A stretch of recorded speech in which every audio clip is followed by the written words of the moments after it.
అనకాపల్లి జిల్లా రాంబిల్లి మండలంలో దారుణం చోటు చేసుకుంది. విద్యార్థినిపై కత్తితో ఉన్మాది దాడి చేశాడు. ఇక దీంతో బాలిక అక్కడికక్కడిగా చనిపోయింది. కొప్పుగుండుపాలెంలో 9th క్లాస్ చదువుతున్న బద్ది దర్శిని ప్రేమ పేరుతో బాలికను వేధిస్తున్నాడు సురేష్.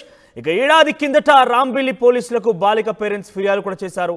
దీని తర్వాత పోక్సో చట్టం కింద కేసు కూడా పెట్టి జైలుకి పంపారు పోలీసులు. ఇటీవలే బెయిల్పై వచ్చిన సురేష్ బాలిక స్కూల్ నుంచి వచ్చిన తర్వాత ఇంట్లో దాడికి పాల్పడ్డాడు. గత కొంతకాలంగా ఈ సురేష్ అమ్మాయిని వేధిస్తున్న పరిస్థితి కనబడింది.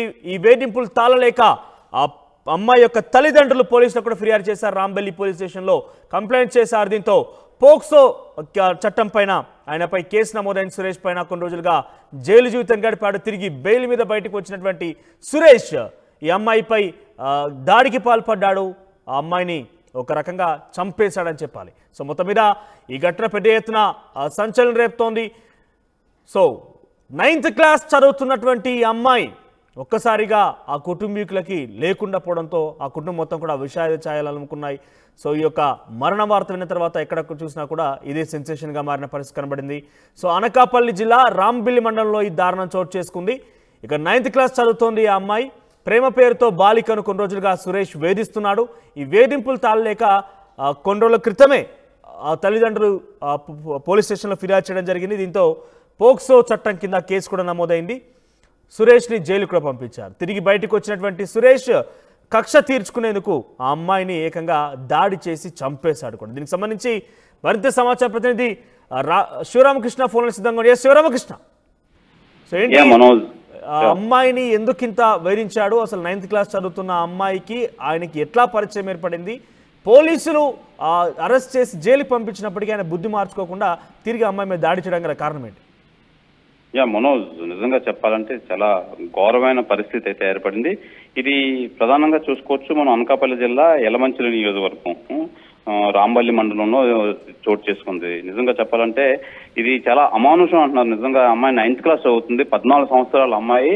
ఈ సురేష్ అన్న యువకుడు ఆ అమ్మాయిని ఈ సంవత్సరం నుంచి వేధిస్తూ వెంటబడుతున్నాడు. ఆ అమ్మాయి ఈ ప్రేమించమని అమ్మాయిని వేధిస్తుంటే ఆ అమ్మాయి ఒప్పుకోకపోవడంతో ఆ అమ్మాయిని టార్చర్, నిజంగా చెప్పాలంటే నిజంగా టార్చర్ అనే చెప్పాలి. సురేష్ అన్న యువకుడికి తల్లిదండ్రులు ఎవరు లేరు. వాళ్ళ అమ్మమ్మ గారి ఇల్లు అయినా ఆ ఊర్లో అయితే ఉంటున్నారు. అదే ఊర్లో ఈ బాలిక చదువుతుంది, 9th క్లాస్ చదువుతుంది. ఆ అమ్మాయిని వేధిస్తుంటూ అమ్మాయి నిరాకరించడంతో అమ్మాయి తల్లిదండ్రులు పోలీస్ కేసు కూడా పెట్టారు. పోలీస్ కేసులో పోక్సో చట్టం కింద సురేష్ మీద కేసు నమోదై జైలు కూడా వెళ్ళాడు.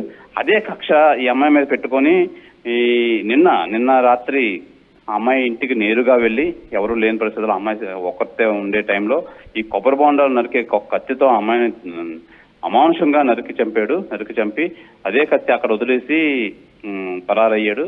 నిజంగా పోలీసు నిజంగా ఒక్కో విషయం ఏంటంటే ఇక్కడ హోమ్ మినిస్టర్ సొంత జిల్లా పక్కనే అవడం నిజంగా ఇది చాలా గౌరవం అని చెప్పి ప్రజలంతా మాట్లాడుతున్నారు. ఏదేమైనప్పటికీ పోలీసులు సంఘటనా స్థలాన్ని చేరుకొని మొత్తం 4 టీముల కింద సురేష్ అనే యువకుడిని గాలించే ప్రయత్నాలు అయితే ఉన్నారు. ఇంకా సురేష్ అయితే దొరకలేదు. నిజంగా ఈ అమ్మాయి నిజంగా చేసుకున్న తప్పేంటి, అసలు ఈ అమ్మాయి అసలు చదువుకోవడమే తప్ప, అమ్మాయి పాఠశాలకు వెళ్ళడమే తప్ప అని చెప్పి స్థానికులు అయితే గొగ్గోలు పెడుతున్నారు. స్థానికులందరూ ఎలాగైనా ఈ సురేష్ అనే యువకుడికి ఉరి తీయాలి, ఇమీడియట్ గా పట్టుకోవాలి అని చెప్పి వీళ్ళైతే గోల్ చేస్తారు. మనోజ్, శివరామకృష్ణ, ఆ సమయంలో ఏ సమయంలో జరిగింది ఈ ఘటన? ఆ సమయంలో చుట్టుపక్కల ఉన్నటువంటి సమీప ఉన్నటువంటి ప్రజలు కావచ్చు లేకుంటే తల్లిదండ్రులు ఎవరు గమనించలేకపోయారా? మనం సాధారణంగా ఇది 7-7:30 ప్రాంతంలో అయితే జరిగింది. సాధారణంగా ఆ టైంలో అయితే ఎవరింట్లో వాళ్ళు ఉంటారు. అయితే తల్లిదండ్రులు అది పక్కన ఇంటి పెరట్లో అది ఉండడం, ఈ అమ్మాయి ఒకరితే ఉండడం, ఇది ఎప్పటి నుంచో రెక్కి నిర్వహిస్తున్నాడు సురేష్. కాపు కాసుకొని ఆ అమ్మాయి ఒకరితే ఉండడంతో హుటాహుట్న అమ్మాయి ఇంట్లోకి వెళ్ళి కత్తితో దారుణంగా అతి పాశవికంగా నిజంగా ఇది స్పాట్ లోనే నరికి చంపాడంటే నిజంగా చాలా గౌరవం ఇది. ఈ తల్లిదండ్రులు వచ్చి లోపే ఈ సురేష్ అన్న యువకుడు అమ్మాయిని చంపి ఆ అమ్మాయి అక్కడికక్కడే కుప్పకూలిపోయి మృతి చెందింది. వెంటనే ఇమీడియట్ గా సురేష్ అయితే పరారయ్యాడు అక్కడి నుంచి. ఈ వెంటనే పోలీసులకి తల్లిదండ్రులు ఫిర్యాదు చేయడంతో పోలీసులు సంఘటనా స్థలానికి అయితే చేరుకున్నారు. ప్రస్తుతం సురేష్ ఎక్కడున్నాడు? పరారులో ఉన్నాడా లేదంటే పోలీసులు అదుపులోకి తీసుకున్నారా? ఆయనకు సంబంధించి ఆచూకీ ఏమైనా లభించిందా? మనోజ్, యాక్చువల్గా సురేష్ అయితే హత్య చేసిన వెంటనే భయభ్రాంతి చెంది తను పరారయ్యాడు. నిజంగా ఈ దృష్టిలో సురేష్ ని పట్టుకోవడానికి పోలీసులు అయితే నిజంగా ఒక 4 టీముల కింద అయితే వెతుకుతున్నారు. ఇంకా మనకు అందిన సమాచారం ప్రకారం ఇంకా సురేష్ అయితే దొరకాల్సి ఉంది. సురేష్ ని పట్టుకునే ప్రయత్నంలో అయితే ఈ 4 టీములు పోలీసులు నిమగ్నమై ఉన్నారని చెప్పాలి మనోజ్. రైట్ రామకృష్ణ.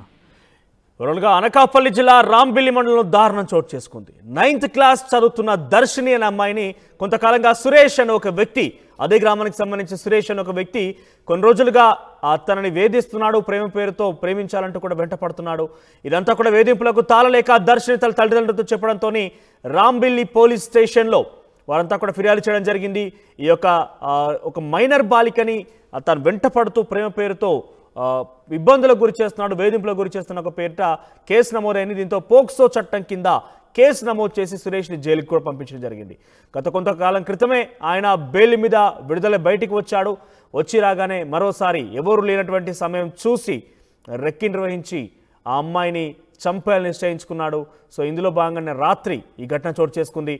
దర్శిని అనే అమ్మాయిని ఆయన కొబ్బరి బోండాలు తురిమేటువంటి ఆ కత్తితో దాడి చేసి హత్య చేశాడు.